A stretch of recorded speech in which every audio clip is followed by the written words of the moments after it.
प्रणाम जी, प्रणाम। बोलो श्री प्राणनाथ प्यारे की जय, बोलो श्री सतगुरु महाराज की जय, बोलो धाम के धनी की जय, हमारे प्राण वल्लभ की जय, प्राण प्रीतम की जय। वंदो सतगुरु चरण को, करूं प्रेम प्रणाम, अशुभ हरन मंगल करन, श्री देव चंद्र जी नाम। श्री प्राणनाथ निज मूलपति, श्री मेहराज सुनाम, तेज कुंवर श्यामा जुगल को, पल पल करूं प्रणाम। पिया जी को पल पल करूं प्रणाम, धनी जी को पल पल करूं प्रणाम। आज का प्रकरण क्या है? 88 पेज। तू भी नेक कहना साथकार ने, माफक जुआइन विध, बुद्ध अद्वैत अखंड पार की, करु साथ के हृदय सुध, करु साथ के हृदय सुध। फिर भी सुंदर साथ की आत्म जागृति के लिए इस जीवा तथा बुद्धि के अनुकूल थोड़ा बहुत तो कहना ही होगा। इंद्रावती जी क्या कहते हैं? फिर भी नेक कहना साथ कारने माफक जुआइन बुद्ध। क्या बोला इंद्रावती जी ने? सुंदर साथ की आत्म जागृति के लिए, हम सब सुंदर साथों की आत्म जागृति करने के लिए इंद्रावती जी कहते हैं कि इस जीवा तथा बुद्धि के अनुकूल थोड़ा बहुत तो कहना ही होगा। सुंदर साथ के हृदय को शुद्ध करने के लिए मैं बेहद से भी परे सो लीलाद्यत परम धाम के रंग महल की शोभा एवं लीला का वर्णन कर रही हूँ। क्या कह रही हैं? कि उनको हमारे हृदयों को देखो, अगर हम चितवनी करते तो इससे क्या फ़ायदा होता? हम ब्रह्म सृष्टियों के हृदय शुद्ध हो जाते हैं, निर्मल हो जाते हैं। तो उसमें जब बेहद की से परे स्वलीला अद्वैत जो परम धाम है, वहाँ के रंग महल की शोभा एवं लीला का जब वर्णन होता है तो उससे क्या होता है? ब्रह्म सृष्टियों का हृदय क्लीन, निर्मल, कोमल, साफ हो जाता है, शुद्ध हो जाता है। जब सुंदर साथ के हृदय में परम धाम की शोभा एवं लीला का ज्ञान बस जाएगा तो माया का ध्यान छोड़कर परम धाम के ध्यान में लग जाएंगे और मायावी विकारों से अपनी रक्षा कर लेंगे। इस चुपाई के चौथे चरण में हृदय को शुद्ध करने का यही एक आशय है। प्रकरण 13। जो कोई होसी अंग अरस की, और जागी होए हकीलम, तो कछु बोए आवे न सुहुर की, जो करे मदद हक हुकम, जो करे मदद हक हुकम। सुंदर साथ के समूह में जो कोई परम धाम की आत्मा हो, जितने भी सुंदर साथों से जीव सृष्टि भी है, ईश्वर सृष्टि भी है, तो कहते हैं कि सुंदर साथ के समूह में सब सुंदर साथी हैं। उनके समूह में जो कोई परम धाम की आत्मा हो, तारतम वाणी के ज्ञान से जागृत हो गई हो और धनी का हुक्म आदेश भी उसकी सहायता कर रहा हो, तो उसे जहाँ की शोभा को आत्म दृष्टि से देखने की कुछ सुगंधी मिल सकती है, अर्थात कुछ अनुभव हो सकता है।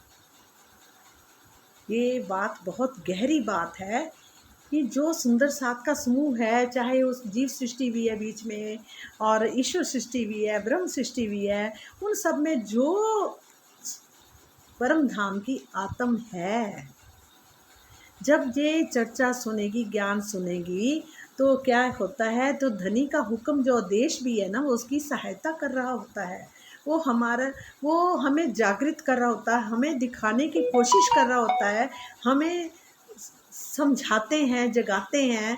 वो हमारा पूरा उनका जो आदेश है ना, हुक्म, वो सहायता कर रहा है और उसे यहाँ की शोभा को आत्म दृष्टि से देखने की कुछ सुगंधी मिल सकती है, सुगंध आती है वहाँ की, उसको मिलती है सुगंध, उसको महसूस होने लगता है कि हाँ, ये है मेरा घर, मैं असली ये मेरा घर ही है और वहाँ की ही ये खुशबू है। वो इतने ध्यान से सुनेगी, उसको यकीन हो जाएगा। अभी जीव सृष्टि को कम होगा, ईश्वर सृष्टि भी कई जगह कम करेगी, पर क्या है, जो ब्रह्म सृष्टि है उसको पूरी खुशबू आनी शुरू हो जाएगी वहाँ की, अर्थात कुछ अनुभव हो सकता है। मानसिक एवं बौद्धिक दृष्टि से, मानसिक एवं बौद्धिक दृष्टि से सुहूर का तात्पर्य क्या है? सुहूर करना किसे बोलते हैं? चिंतन, मनन, विवेचन से है। किससे है? चिंतन, मनन एवं विवेचन से है। जबकि आत्मिक दृष्टि से सुहूर का भाव आत्मिक दृष्टि से देखने से है। और आत्मिक दृष्टि से सुहूर करना किस क्या कहते हैं? आत्मिक दृष्टि से देखना है। और जो बौद्धिक दृष्टि से सुहूर का तात्पर्य क्या है? चिंतन, मनन, विवेचन। अब आया प्रकरण 44।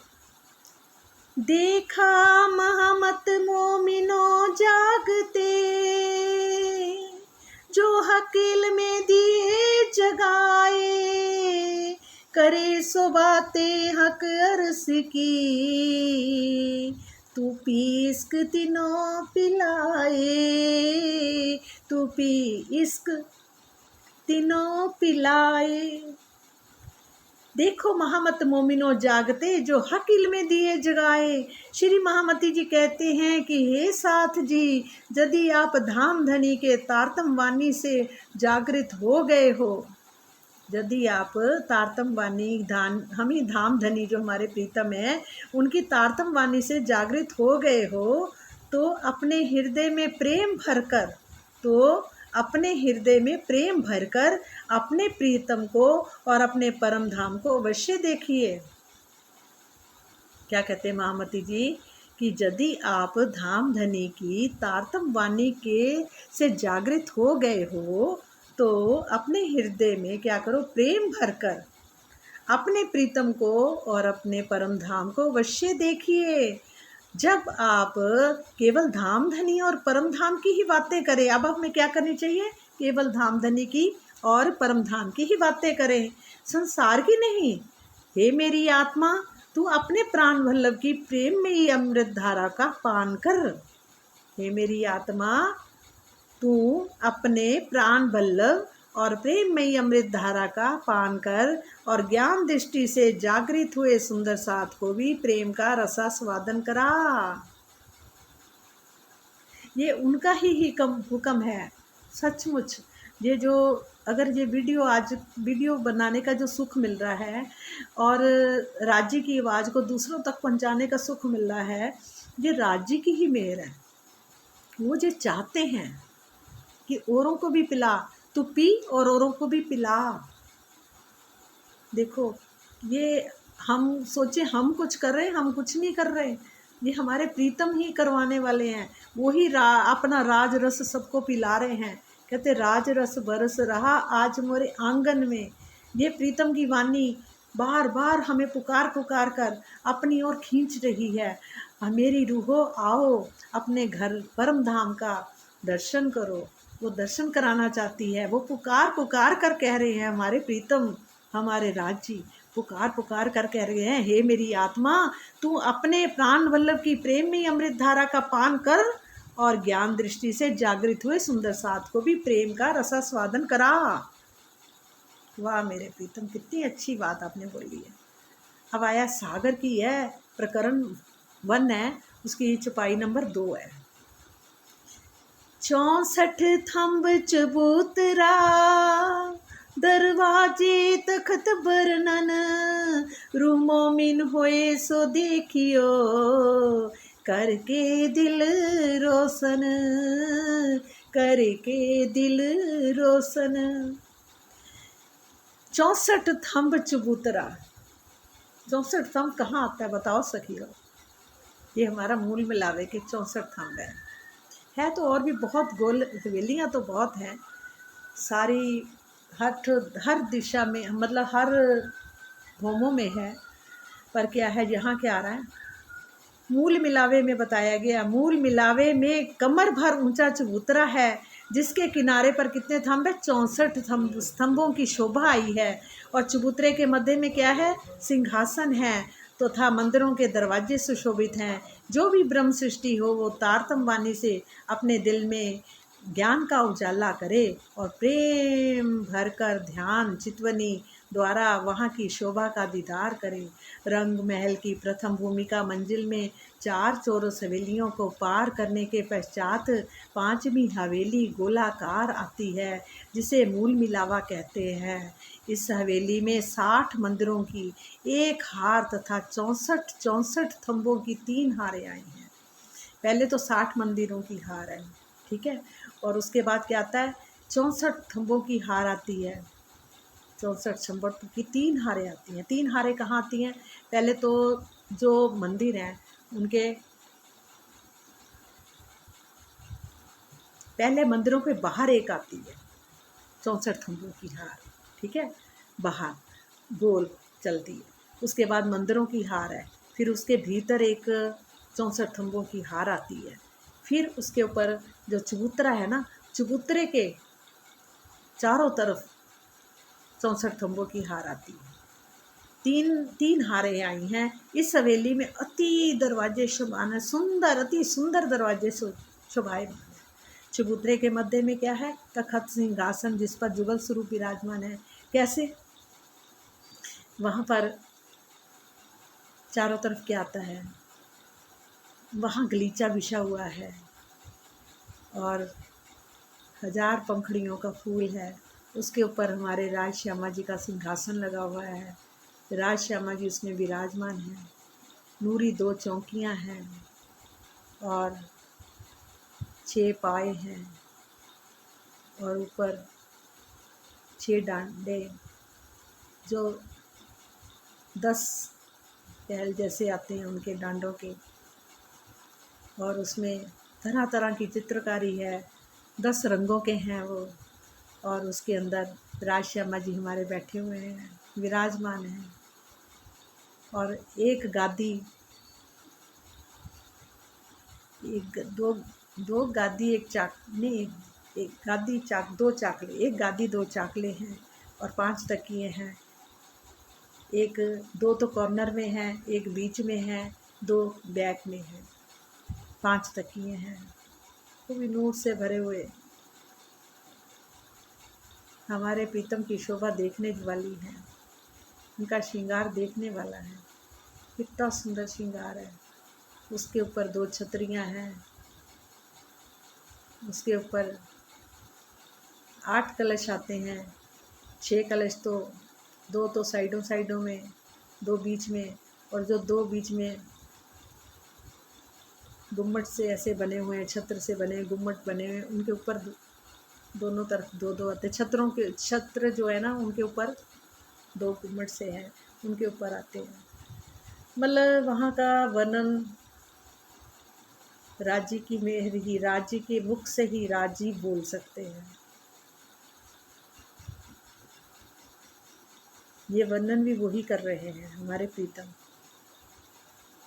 वो सब कुछ दिखाना चाहते हैं अपने घर को, कैसे वो राजी सब सखियों की तरफ निहार रहे हैं। सखियां 12,000 बैठी हैं, पीछे उनके तकिए लगे हुए हैं।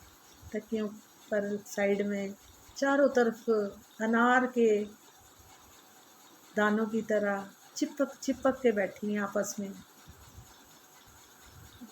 और अपने प्रीतम को देख रही हैं। पता नहीं कौन सा हमें ये लेके तो कहीं नहीं जा रहे, बैठा तो हमें यहीं लिया है हमारे प्रीतम ने। ये कौन सा खेल दिखाएंगे हमें नहीं पता, क्या दिखाना चाह रहे हैं।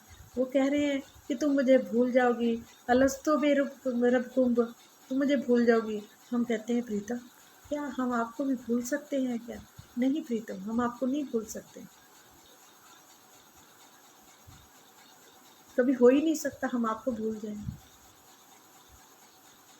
तो प्रीतम की तरफ हम सब सखियां देख रही हैं और एक दूसरे को कह रही हैं, अरे सखी, अगर मैं भूल गई तो तुम मुझे याद दिला दियो। दूसरी कह रही, तुम मुझे याद दिला दियो, मैं भूल गई तो।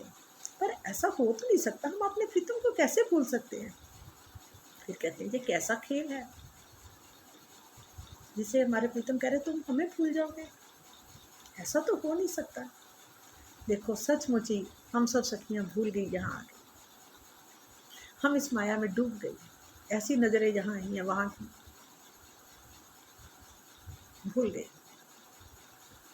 इन जीवों के शरीरों पे आके वो नज़रें बैठी हैं। अब हमारे प्रीतम की नज़र भी साथ ही है, वो भी देख रही है। वो भी क्या कह रही है, मैं हर पल तुम्हारे साथ हूँ, तुमसे दूर नहीं हूँ, हर पल तुम्हें देख रहा हूँ, सुन भी रहा हूँ, तुम क्या कर रही हो। अब मैं तुम्हें याद दिला रहा हूँ अपने घर की बातें सारी। तुम्हें यहाँ का संसार भी दिखा दिया, तुम्हें मैंने अपनी अपनी साहिबी भी दिखा दी कि देखो, और वो खरबों ब्रह्मांड सब मेरे हैं, सब में मैं ही मैं हूँ, कुछ और है ही नहीं। एक से अनेकों अनेक रूप धारण किए हमारे प्रीतम ने।